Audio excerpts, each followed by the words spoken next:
Recently, to the dismay of thousands, I did withdraw from Zenless Zone Zero and have instead been playing Punishing Gray Raven. And since it's been around 2 weeks now, I figured for today's video I would give a brutally honest review of the game. However, before I dive too deep into it, let me be clear at this point that I can confidently now say that Punishing Gray Raven utterly decimates, devastates, destroys, and disintegrates Zenless Zone Zero in a major way in every measurable category, be it combat, story, characters, mechanics, whatever you can think of. And before I get people in the comments accusing me of being a Hoyo hater or Kuro bot, do know that I also hold that Genshin Impact is better than Wuthering Waves. Overall, my takes on anime mobile games are free of bias, I just deliver the facts. For one, I predicted Wuthering Waves' failure very early on, and as for Zenless Zone Zero, I was initially optimistic about it during launch time as the game had cool proxies like Ellen Joe, Ching Yi, and Soldier 11 leading the way. However, as Homoverse shifted focus, introducing 4 back-to-back-to-back-to-back big boob straight cell pandering proxies as well as delete the unique gameplay, well, I knew it was a wrap for the game's revenue.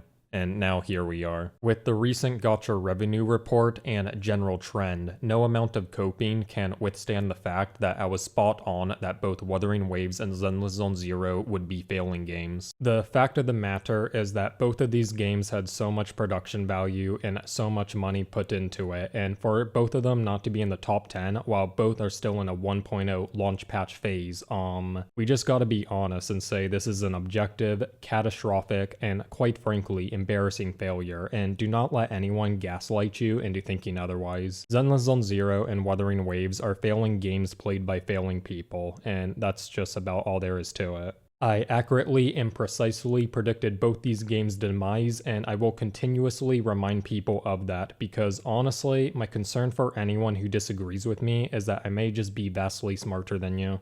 So with all of that out of the way, I will now get on to my review for Punishing Gray Raven in 2024. Now, I am currently level 75 just because I played a good bit on launch. However, I have only been a returning player for around 3 weeks, and a good bit has changed for sure. First, the game now has a PC client, which is honestly very good. It runs super well, the controls are all very customizable, like you can even customize your in-game HUD. And the menus and UI are all very quick and responsive, which is crucial for an anime mobile game, as these are the type of games that you want to get in and get out, and just not be dicking around menu screens. Like, I don't know about the rest of you all, but I am someone who typically only lasts 1 minute and just can't keep it in longer past that when it comes to anime mobile gaming. So the new PC client is just a straight up improvement to the game, but what I've really come to appreciate over time is the game's intricate lore. Basically, there's this virus in the world called the Punishing, and in the opening cinematic we see a girl named Lucia who is part of a squad called Gray Raven. And while Lucia seems to have fallen in battle, we then cut to a robo creature who exclaims "Exterminate Homo sapien," and at this point the inner symbolism for this video game is established.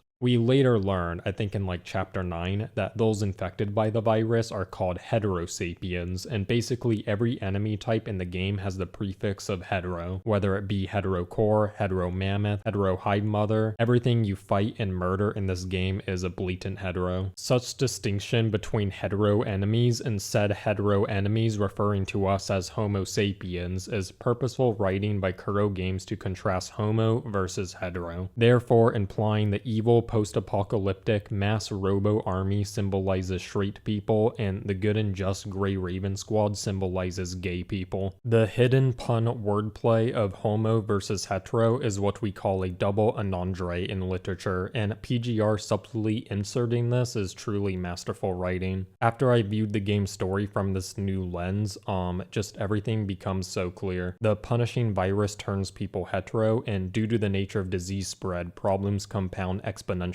This is clearly referencing the massive issue with overpopulation that is being caused solely by straight people. No other sexuality is overpopulating the earth, and I just don't understand why more people aren't talking about this. To me it's just very obvious we have way too many people on the planet now, specifically straight people. I just find that everything is too crowded now in San Francisco. Just the other day, I had to stand in line at a Phil's Coffee for 20 whole minutes. This is absolutely unacceptable.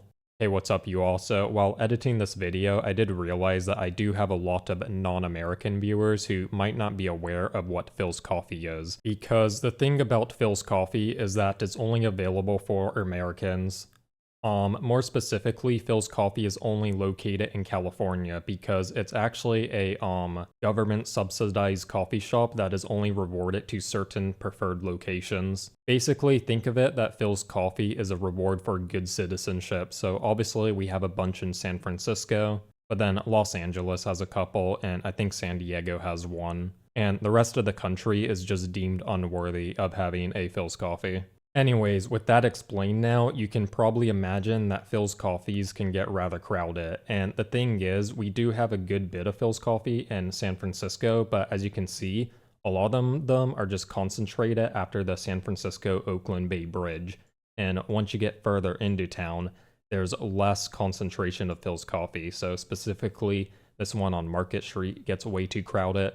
There's really none near Japantown. There's none really in the Marina District. And what really pisses me off is that there's way more Peet's Coffee, which is just a slightly better version of Starbucks. Like, look, there's a guaranteed Peet's Coffee every couple blocks. Like, there's never anyone lined up for these fucking things. I have no idea how they're in business still. But like, scratch all this, forget it. Like, none of this would be an issue if the planet wasn't so overpopulated specifically by straight people. And that was the point I was trying to make. Anyways, yeah, back to the video, bye. The gameplay in Punishing Gray Raven is very addicting, though honestly does take a lot of adjusting to. I would say that PGR, even with all the tutorials the game gives players, is just not the most obvious game to pick up. Like, the character kits are rather convoluted, how teams are supposed to build and rotate I still don't find very obvious, and getting used to the randomly generating orb combat is rather difficult. Like, I fully built this went through her tutorial twice, and I still don't know what the fuck my abilities do exactly. Now, the most unique thing about Punishing Gray Raven is definitely the orb system, which is just easiest to demonstrate in-game.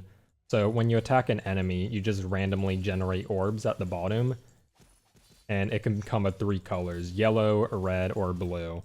And these orbs are kind of like your abilities. So if I press the C button on my keyboard, that's my yellow ability.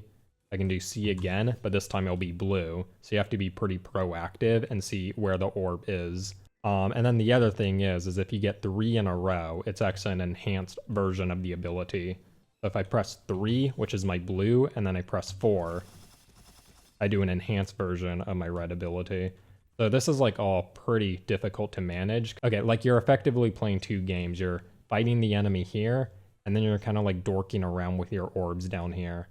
So that is like one thing that definitely filters me majorly. I guess another complaint I had initially was the camera.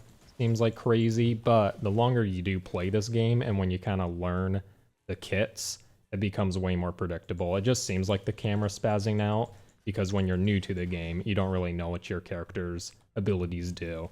Like, for example, if she gets 3 in a row, I know she's gonna do a follow-up. So you kind of get more used to the character if you play them more. To end this video, I'll just show off my current progress on my account. So currently level 75. I think I unlock everything at level 80, but let's check out my members here. So I got the omnipotent, powerful white female DPS. They truly transcend all anime mobile games. Blackrock Shooter, of course. She basically made me re-download this game. And then Crimson Abyss Lucia, and I'm working on getting her Leap, which seems very expensive. But basically, leaps are a copy-paste of the accessory system in Revy Starlight Relive. It's really a way for the older release characters to power up and match the power level of the newer characters.